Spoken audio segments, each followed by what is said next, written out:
Today, ladies and gentlemen, we are at Gordon Lakes Island and Pine courses.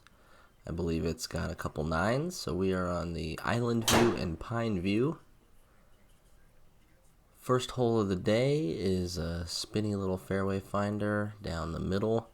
If you follow the channel, I put in the RCT balls not too long ago to get some more accurate spin numbers, and the result has been some very spinny shots, whereas maybe the estimated would have knocked that down to like 3,500. The actual spin on that drive was like 4,000 something. And so a couple things: working on driver spin technically, working on driver swing, and of course just trying to get the most out of each hit.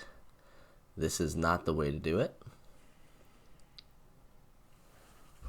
Sending it into oblivion. Finding a slight little opening though, and at least getting it out. And then from 200, I thought I actually hit that okay, but it came out really bad.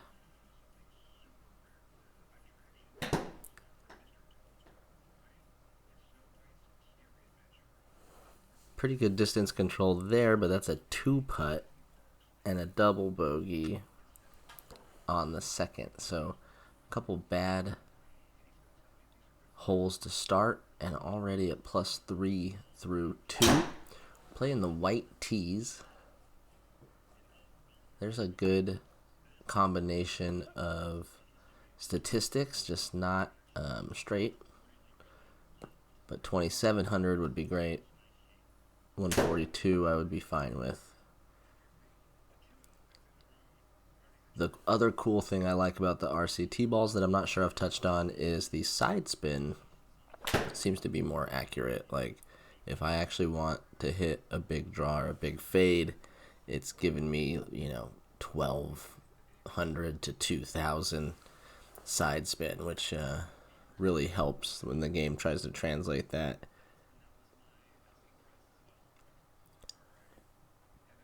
Alright, off the bogey train. A par on 3. And heading over to the 4th.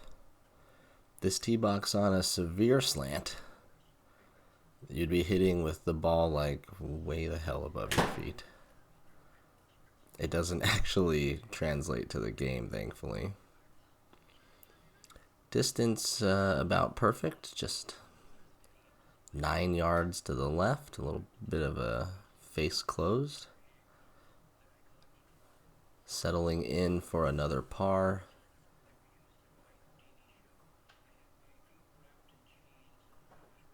And +3 through 4. 5th hole upcoming. Par 4, 376 yards. Again, fighting the spin. I have found the spin tends to be more related to the strike than anything else. The clubs, at least the driver I have now, if you get it in the center of the club, it will take the spin off. If you catch it on the left or right, the club is actually designed to add the spin, low, high, whatever, off the middle of the face.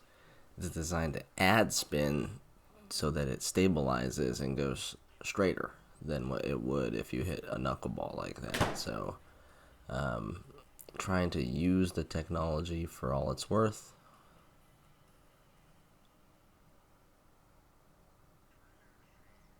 Whew, just barely gets in. A good shot there on 6 to get back to +3 and erase that bogey that just happened.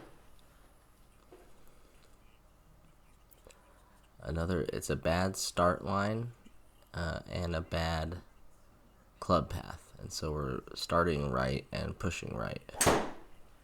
This is a par 5, however, so a decent clip out of the pine straw area. And 114, gotta carry a bunker, but the pin's way in the back. tried to go with a low draw that just kind of hung up and then zipped. And that's going to be a 3-putt from way back there. Maybe cotton fields out there. Lowering down to hole number 8.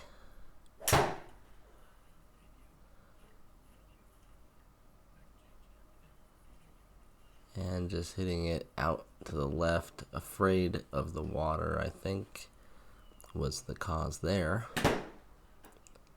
Trying to roll my hands over at the end, that makes me think I left the face more open than I wanted. About 2 degrees open, and it goes out to the right for a par. So +4 through 8. And the little basket tees upside down. That's my bad swing when everything's falling towards the ball. I actually played a round last night that'll come out maybe next week, where all I was thinking about was when I took my backswing, I made sure that I got farther away from the ball, and when I took my front swing, I tried to feel like I got farther away from the ball. And I think that was helping me at least stay balanced. I was hitting some shots and falling backwards over my left heel instead of like forwards over my front pinky toe, and that's just a completely different feeling of how to hit the ball for me. I'm very like bent over, leaning towards the ball and attacking everything kind of down at the ball, and so to feel like I was falling backwards as I swung was different. But I had a couple shots that were like effortless and right on the money, and those gave me some hope that that was actually the right thing to do. Here's a little fast forward of the ball getting stuck in the gutter. Luckily the gutter did not impact me too much, and we got the ball to stop inside that gimme circle for another par on 10. Going to the 11th hole, a good view there over the trees. You have to hit a draw here. Let's see.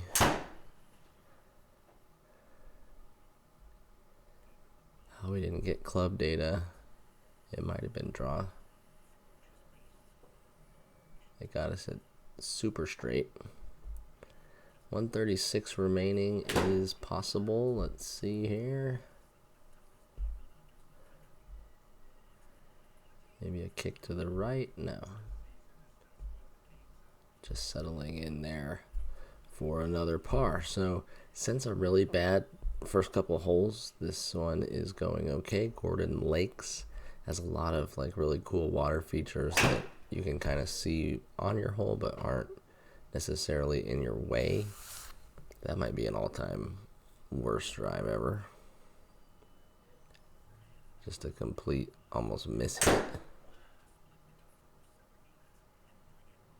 Following that up with a pretty decent second, but it's a par 4, so we're going to have to put this one in close. I like the tempo there. Oh, man. Can you imagine making that for a bird? We'll take the par. As I was saying about the water features, a few holes have like a lake or something right on the fairway, but most of the time you get these walls of trees, which I'm just skimming right now, trying to get past. And then, yeah, you miss this side of the fairway and you're blocked out again. And so another hole, trying to put this one in close just for a par. Kind of a weird flicky bite. Oh my gosh, just outside of it. So bogey on 13. And 14 is a 388. Didn't like that contact either. It does seem like when I try and give any extra speed to the golf ball or the golf club, I completely get hung up and do something weird. That looked like good form there.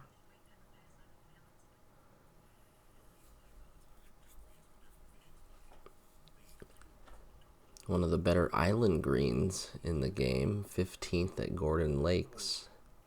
All by itself out there. No bunkers, no rough, just a green. And a solid strike from 160 or so, just over the pin. And move on with a par. Now +5 through 15. Here's one of those lake features all the way up the left-hand side.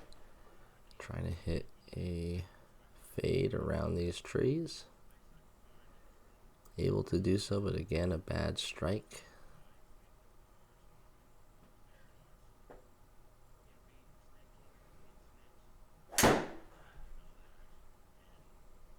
And another bad strike following it. It's going to slice into the woods, hit the cart path, go through a tree magically, and leave me with a pretty open.